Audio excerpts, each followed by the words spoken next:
Have you ever had this problem? It's time for you to do your end of the year address, your beginning of the year address, or the middle of the year, your State of the Union addresses. And you're excited about your speech, or maybe you're a little bit worried, like what's going to happen? And then you're on stage and nobody says anything. They're staring at you, maybe on video or in person. And maybe you get a little like, but you don't get that rousing applause that you really want, because in your heart, you want people to be very excited about what you're saying, and you want them to be passionate about the company. Well, it makes sense. Most of the CEOs and C-suites that I work with are very, very busy. Most of them are left brain. They come from a class of introvert, and they're very logical, and they're laying out the plan for the year, for the quarter, and giving information that's very valid. Well, the problem with that is that you're not emotionally connecting with your audience. You're not being as authentic as you can be. You're not being a great communicator, and you're not being inspiring. And if you don't try to do those things and actually reach the competencies of the inspiring leader, the results can be that your audience and your company and employees are disengaged. So I wanted to give you 3 tips that will help engage your audience, get them excited about hearing you. And actually, like several of my clients are getting standing ovations and applause for the first time in their lives. So it's such a thrill to see these left brain people getting these applauses. It's almost like they've gone to the Olympics. I'm telling you, they love it.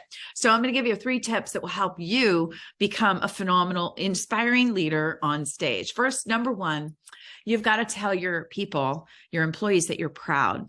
So you're proud of them. You're proud of the work they've done. You're in gratitude to them. You thank them. You're appreciative of them. So whether you call some departments out, you name names, you've got to get on stage and show gratitude. You have to do it. Why? Because that's the first thing it's going to give people a little like, oh, that's so nice. That's so sweet. He's doing that. So that's number 1. You have to do that, and appreciate your leadership team for sure. Number 2, you've got to share from the heart. A lot of the clients that I'm working with we're finding stories that are either from their background or some stories that are local with your company or industry or in your firm or organization. But mostly the ones that are from the heart are ones that you've experienced, excuse me, that you don't need to write and rehearse over and over and over. You experience them. I have a client recently that told a story about he was 15 years old and made fun of by a coach. And so that was a devastating moment for him. And that was vulnerable for him on stage. I have another client that talked about his uncle and the alcohol issue that he had. And I had another client who spoke about his grandmother being such an influence. So these stories make the audience feel something for you as a person. And you have to be able to draw out emotion when you're on stage as an inspiring leader. And number 3, you've got to get them excited about your vision. And so you've got to paint a picture, and you've got to be able to be passionate about where you're headed. If you want the most out of people and you want the best out of people, you're going to have to inspire them. You don't tell them they have to do it. You inspire them to do it. These are so exciting because the results of my clients that are doing these things are getting people that are coming up, their applause, the high fives, the hugs, they're engaged. For the first time, one of my clients actually had one of his C-suite, his CEO come to him and said, I'm going to be intentional about talking to you about who you are.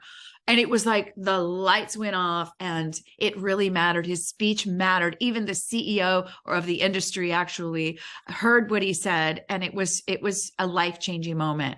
So I wanted to share with you, your speeches matter. How you present matters. And if you want to do better, then I would love to talk to you. Your communication person is great, but they're not going to tell you what you're doing wrong. They may give you a great advice and support you and help you, but you need somebody who knows what they're doing, does it every day, and is phenomenal. All right, guys, I look forward to talking to you. Ladies, men, if you're a strong CEO, if you're a little bit awkward sometimes, you're unsure of yourself, let's have a conversation. And if you have tips, please put them below for everybody to benefit. All right, guys, thanks. Have a great day. Bye-bye.